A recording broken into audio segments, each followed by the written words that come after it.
The palace had always operated under one unspoken rule: whatever happened behind the royal gates stayed there, hidden from the public eye. But were there whispers of tension? Cold stares ignored during state dinners, all masked by pearls and flawless poise? The monarchy prided itself on control and unity, at least in public. That carefully maintained illusion shattered when a startling confrontation leaked to the press, breaking the silence. It wasn't a planned announcement. No official palace statement followed, only a series of hints dropped by royal insiders, advisors, and onlookers who had witnessed too much but stayed silent for too long. At the center of the storm stood Catherine, Princess of Wales. The source of her growing troubles behind palace walls? Two women, Queen Camilla and Meghan Markle. For years, royal watchers speculated about power struggles within the family. Was Camilla intimidated by Catherine's charm and rising influence? Did Meghan feel pushed out because of Kate's unwavering status in the royal hierarchy? To the public, there were polite smiles at events, brief glances across rooms, and awkward group photos. But behind closed doors, resentment was simmering. But before we continue, we'd love for you to hit the subscribe button if you're enjoying this video.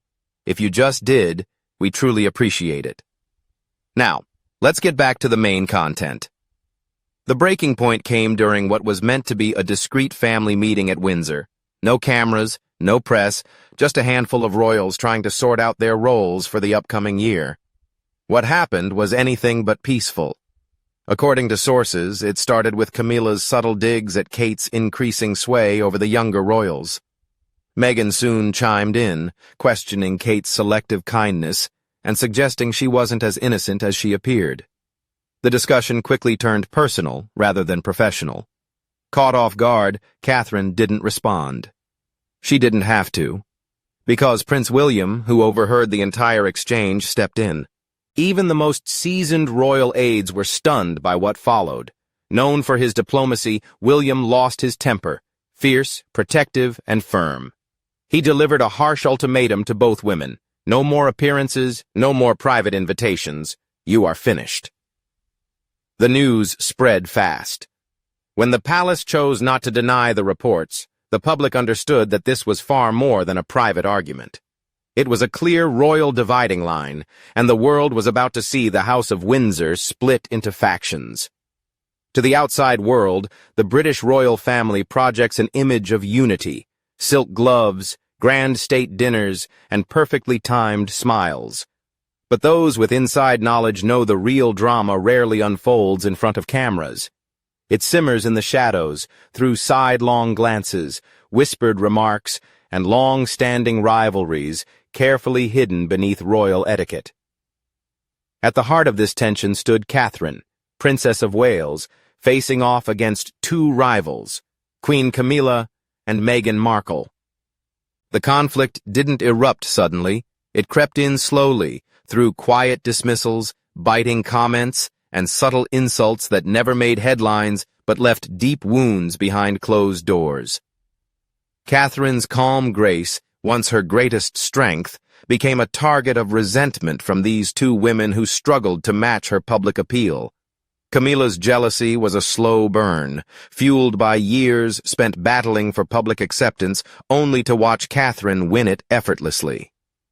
While Camilla worked for years to rebuild her image after the turbulent Diana era, Catherine married into the family and was quickly hailed as the new people's princess. The resemblance to Diana, in her demeanor, humility, and elegance, was unmistakable, and Camilla never forgot it. Behind closed doors, Camilla reportedly dismissed Kate's early royal efforts as safe and overly polished. At family gatherings, she would cut Kate off mid-sentence, call her the pretty one, and make remarks suggesting Kate was playing a long game to win public sympathy. The press never caught these moments, but Prince William did. Kate felt them keenly. Then Meghan arrived.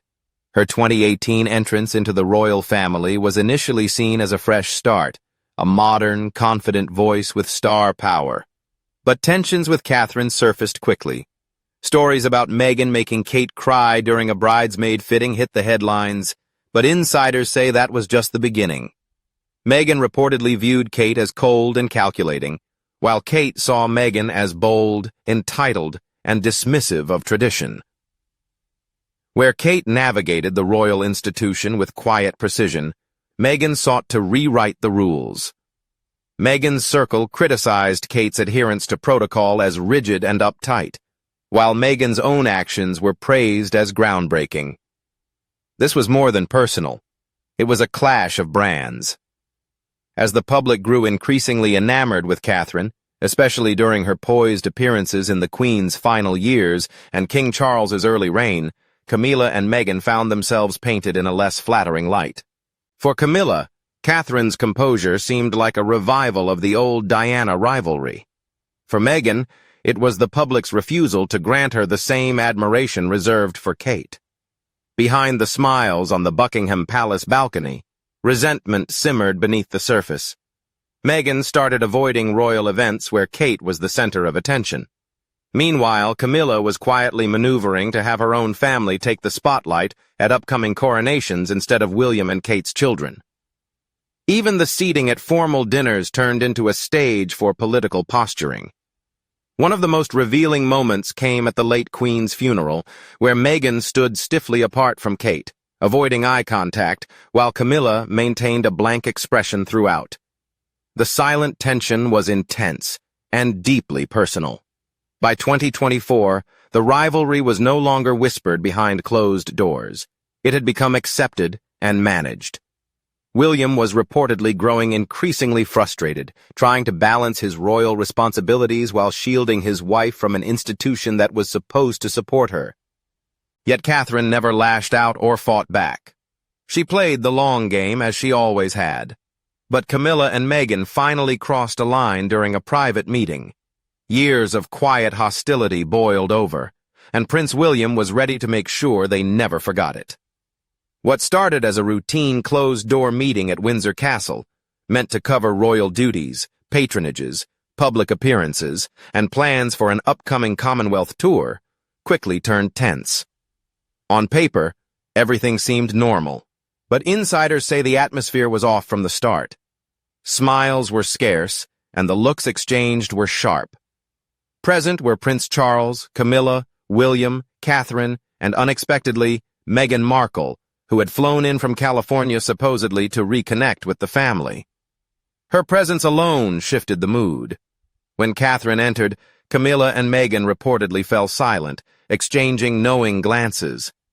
The first part of the meeting was stiff and formal. Charles, caught between personal conflicts and maintaining the royal image, tried to keep things civil. But the tension was palpable. Camilla seized on Catherine's polite questions about overlapping philanthropic events, especially why some appearances were scheduled without consulting her. With a tone described as deceptively sweet but cutting beneath, the Queen Consort reportedly said, "Oh, Catherine, not everything revolves around your little photo ops. We all serve the crown, not just the cameras." There was a brief pause before Meghan, avoiding eye contact, added, "Some of us don't need to be adored to feel valuable." The room instantly grew colder. Catherine, ever composed, remained silent.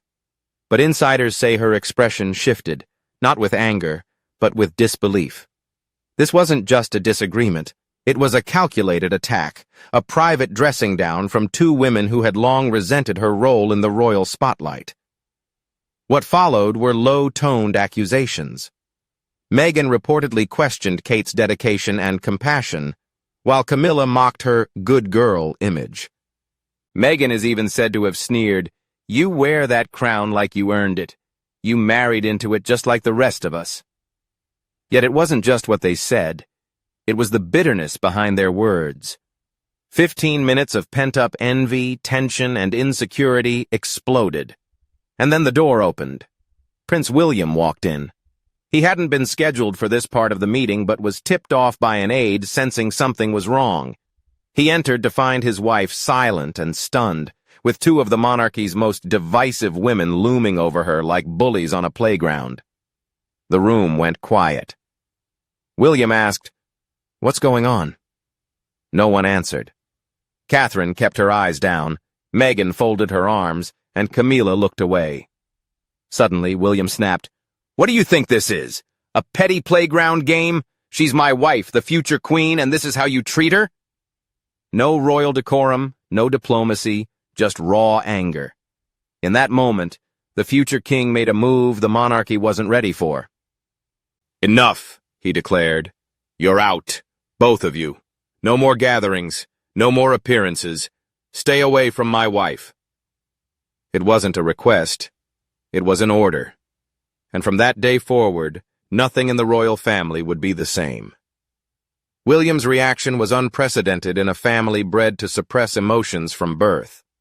For years, he'd played the role of peacemaker, quietly repairing fractured relationships behind the scenes, balancing loyalty to his father with the duty to protect his wife, and trying to keep Meghan's transatlantic conflicts from fracturing the monarchy.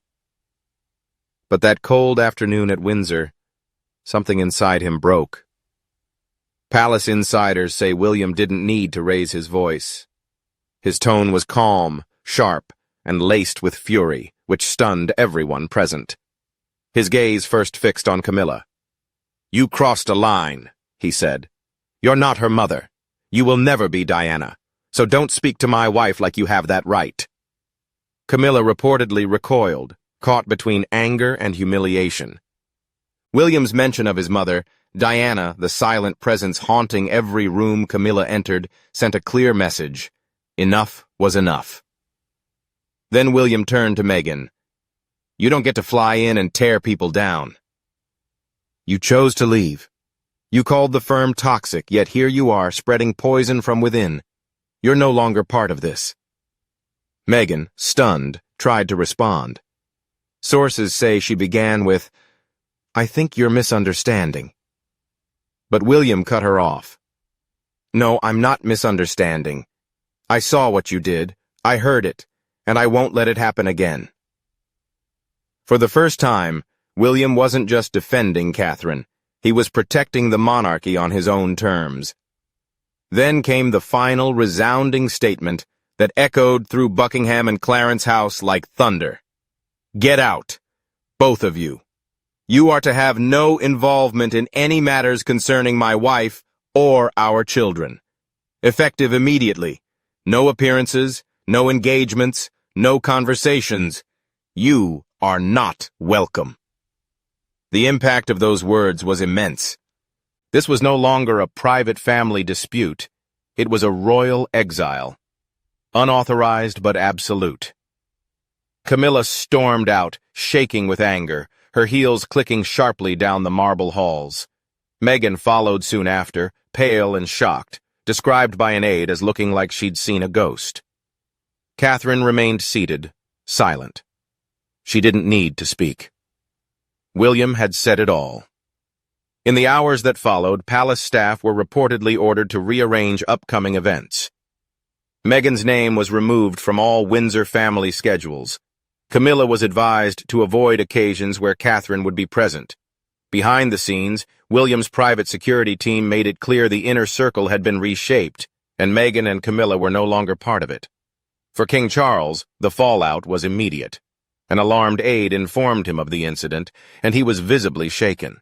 Yet William had made his choice, and no king, queen, or duchess could overturn it. That day, William did more than defend Catherine. He sent a clear message to the world. If you go after the future queen, you'll have to face the future king. When King Charles III was briefed on what happened at Windsor, he reportedly fell silent for a minute, not out of surprise, but because he knew the tensions had been simmering for some time. The volcano had finally erupted, and he was caught in the blast zone. For decades, Charles had lived a divided royal life, as a man deeply in love with Camilla, the woman he fought so hard to legitimize, as a father juggling difficult relationships with two very different sons, and now as monarch charged with uniting a fractured family under one crown. But in that moment, the lines blurred.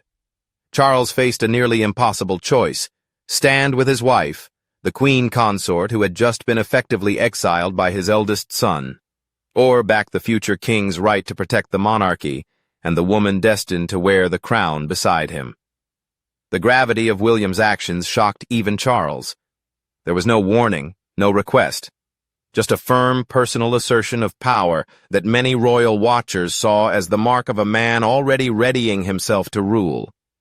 Those close to Charles say he was emotionally shaken when he heard William declare, "She is my wife, the future queen. You will not speak to her like that again." The sting wasn't just in the words, but in the bold defiance, the clear line William had drawn, and the challenge he posed to his father not to cross it. Camilla was furious as well. Behind closed doors, she made it clear she felt betrayed, not only by William but by Charles himself.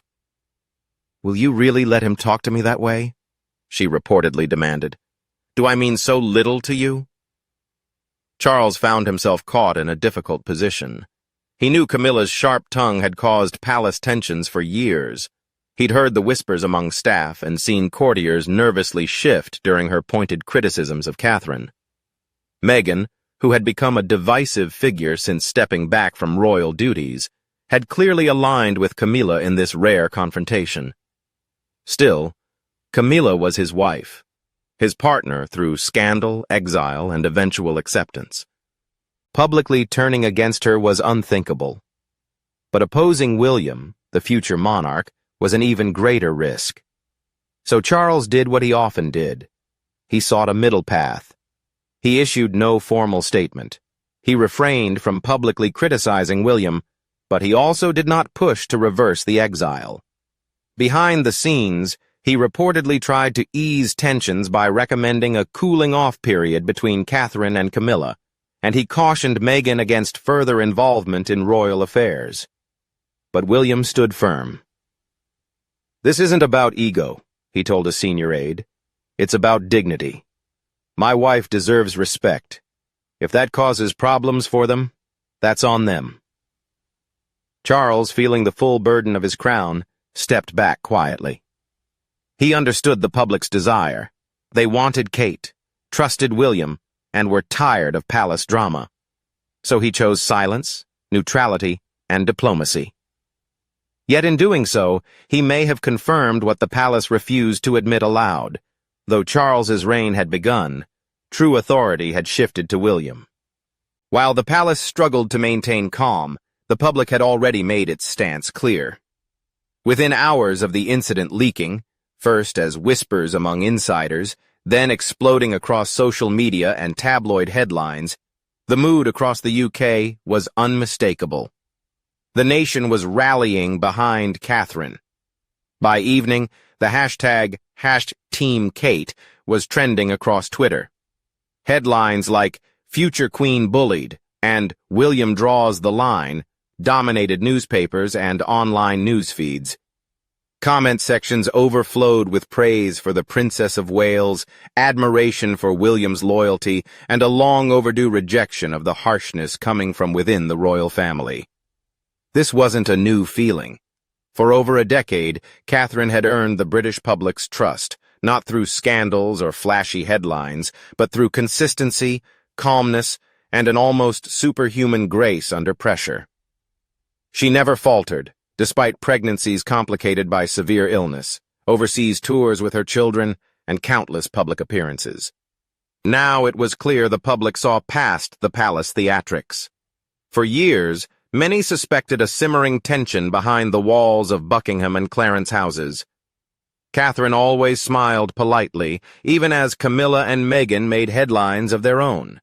But now that hidden cruelty had been exposed, and Catherine's silence was finally seen as strength rather than weakness.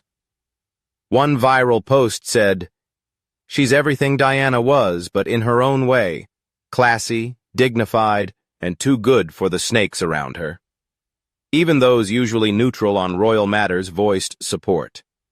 Women's groups applauded Catherine for enduring what they called a coordinated smear campaign. Body language experts reviewed years of footage, highlighting subtle signs of isolation, cold shoulders, and brief, tense exchanges between Camilla and Meghan whenever Catherine was nearby. But perhaps the clearest indication came from public opinion polls. A YouGov survey taken days after the story broke showed Kate's favorability at a record high of 84%, while Camilla's dropped to 34%, and Meghan's lingered just above 22%. Across the UK, it wasn't just about backing Catherine, it was a rejection of everything her rivals symbolized: entitlement, deceit, and cruelty masked as confidence. Meanwhile, Catherine made no public statement. She gave no interviews, offered no comments, and maintained her usual schedule. The very next day, she attended a planned children's charity event, dressed in a soft blue coat, warmly greeting every child with a genuine smile. The media called it a masterclass in leadership. She didn't need to say a word. As one royal expert told BBC Radio 4, the contrast between her and her critics spoke volumes.